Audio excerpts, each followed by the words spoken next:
The biggest star of Indian golf is back playing his National Open.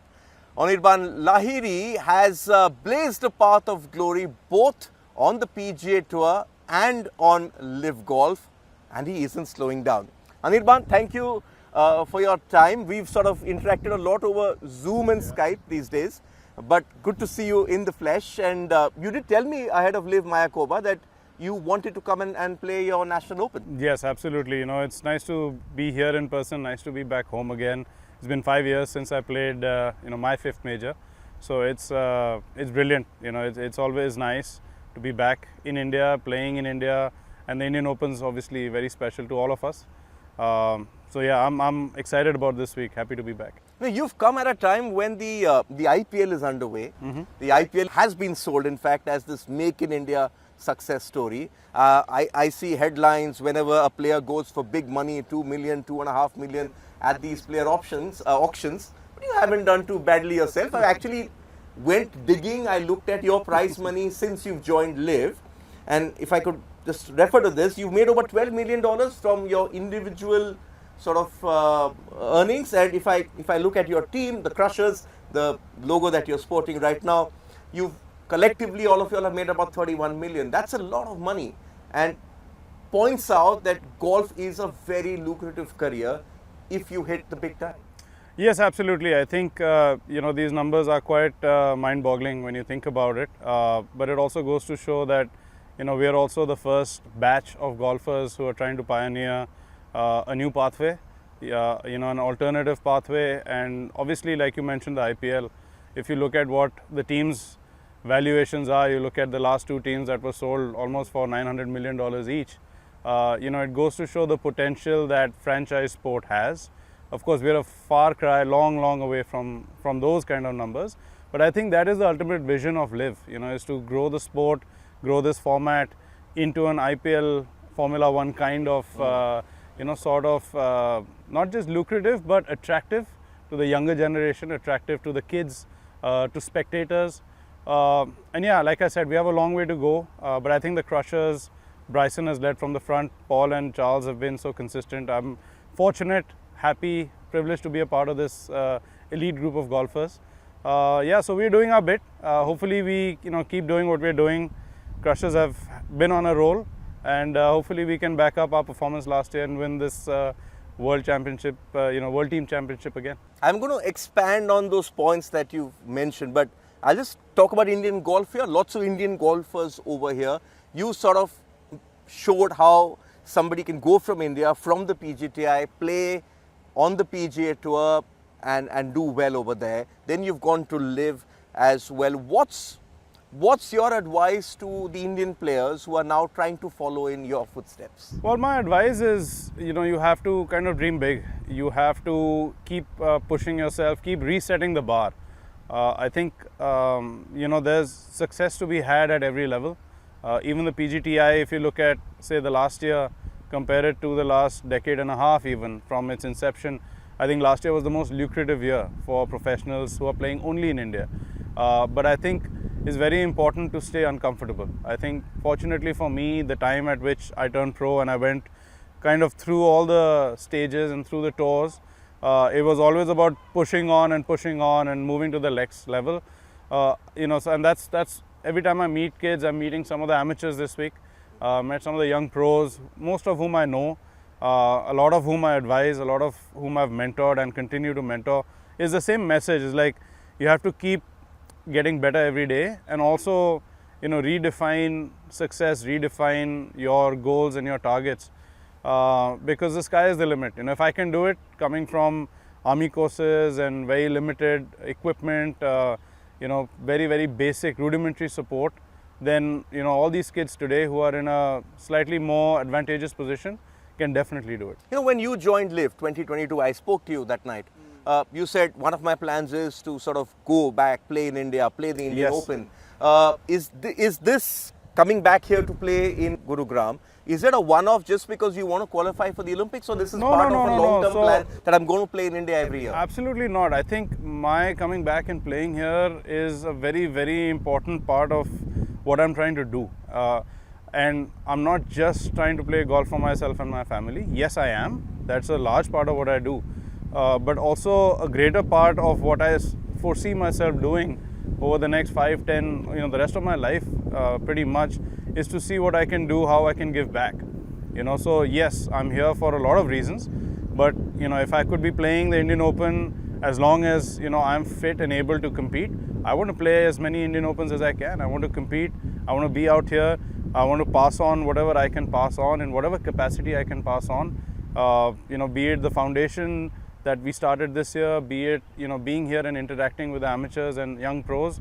I think it's a very, very essential part of, my career as a senior pro now. Yeah.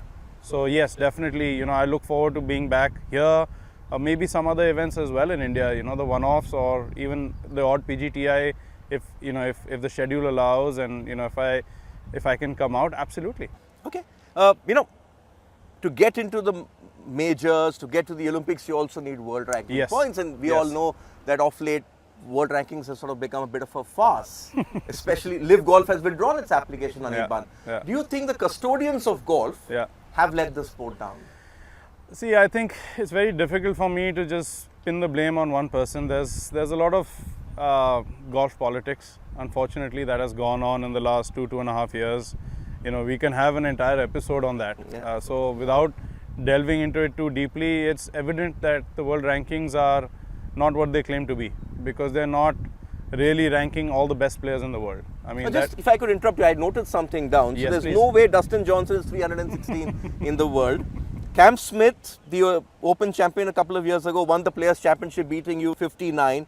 Huakan Neiman has won, what, three since December? Well, 3-4 he's- tournaments? yes, he's won. He's 86 and so on. Yeah. But yet the majors are using these world rankings to allow players to play these tournaments. You think that the metric has to change. the metric has to change? No, what do It you has to. suggest for you personally? Do you want to play a qualifying? Do you think that Liv players should have, say, an order of merit? The top 5 players from Liv get entry to every major. What's the way you would do See, it? I think everybody has their own take on it, as they're entitled to.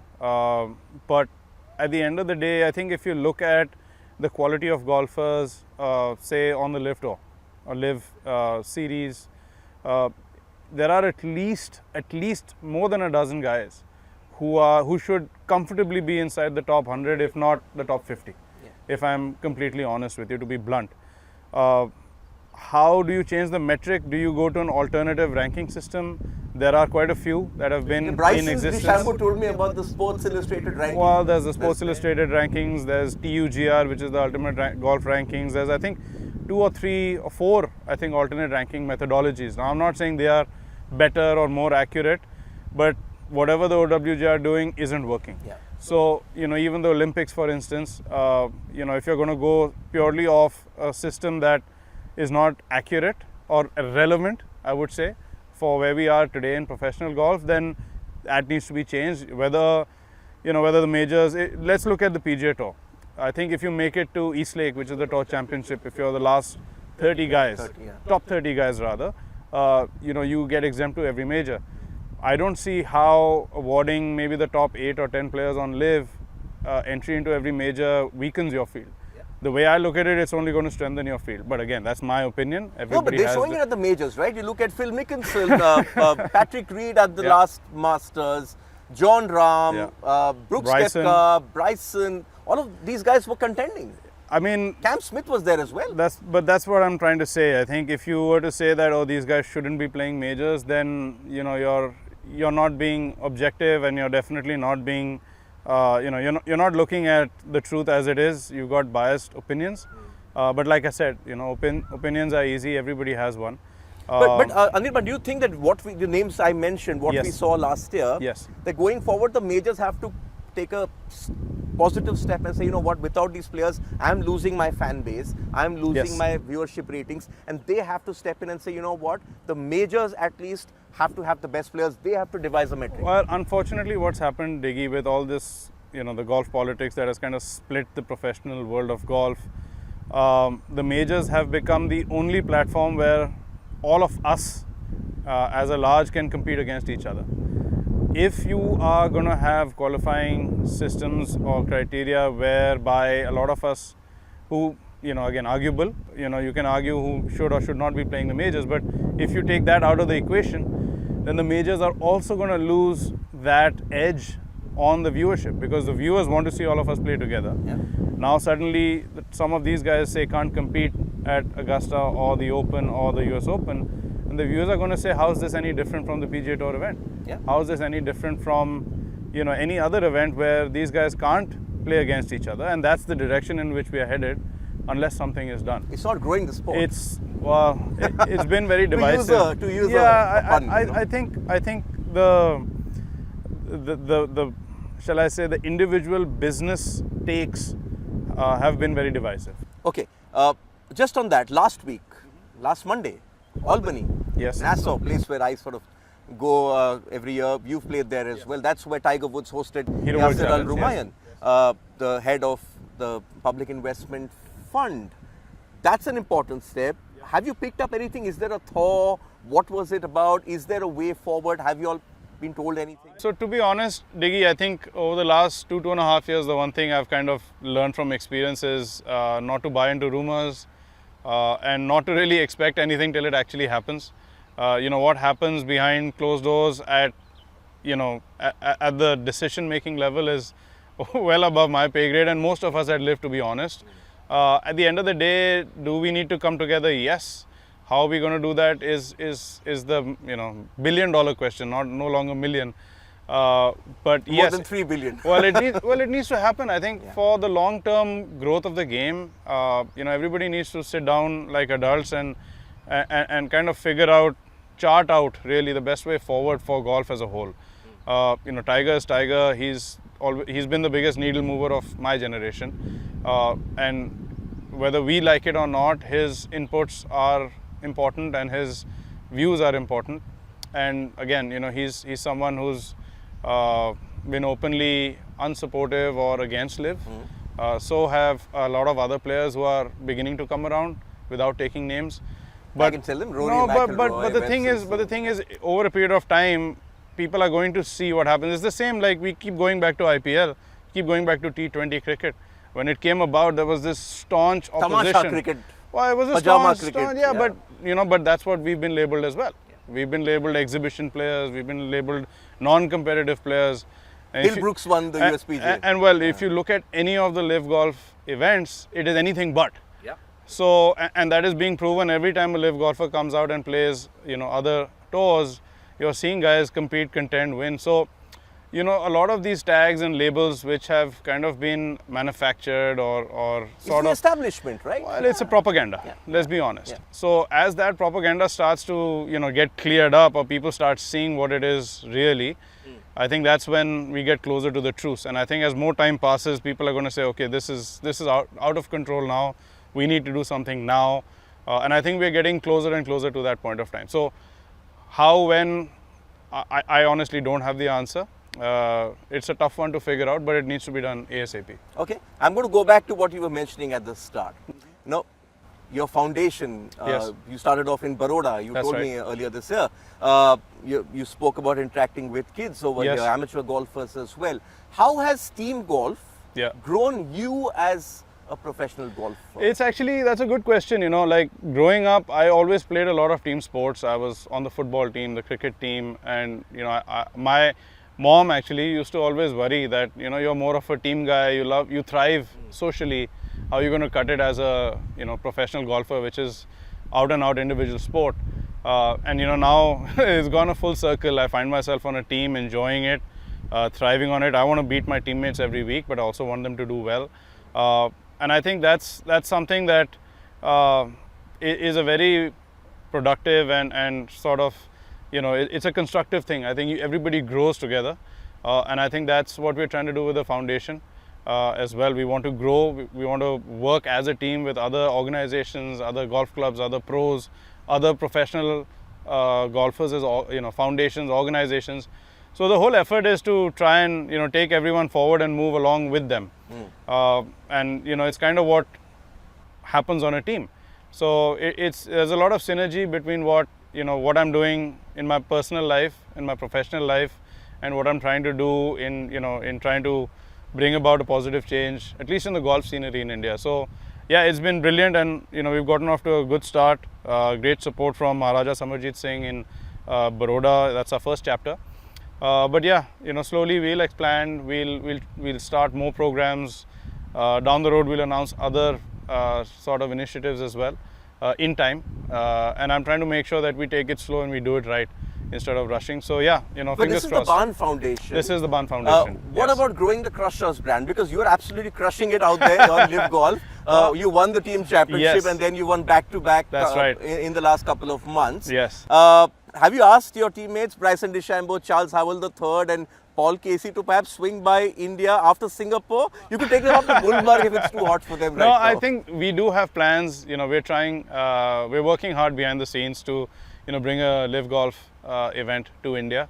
I think that will be a huge, monumental event. I don't think in the history of Indian golf, we've had that kind of a field, that many major champions, such a, group of illustrious golfers come to India. We've had, thanks to Mr. Munjal, he's brought some of the top names here. We've had Tiger visit.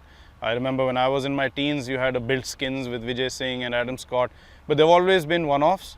Exhibition events. Exhibition events. Yeah. Well, that's what they call us, but exhibition events. I don't call you that. But the thing is, to have 40, 50 of guys who are at that level, if I was a 12-year-old, 15-year-old who came out and I watched, my stars, my idols, the pin-up posters of golf live in action, see how they swing it, hear the ball come out, see it fly, it changes. There's an inspiration, there's a motivation, there's an aspiration, and that becomes reality.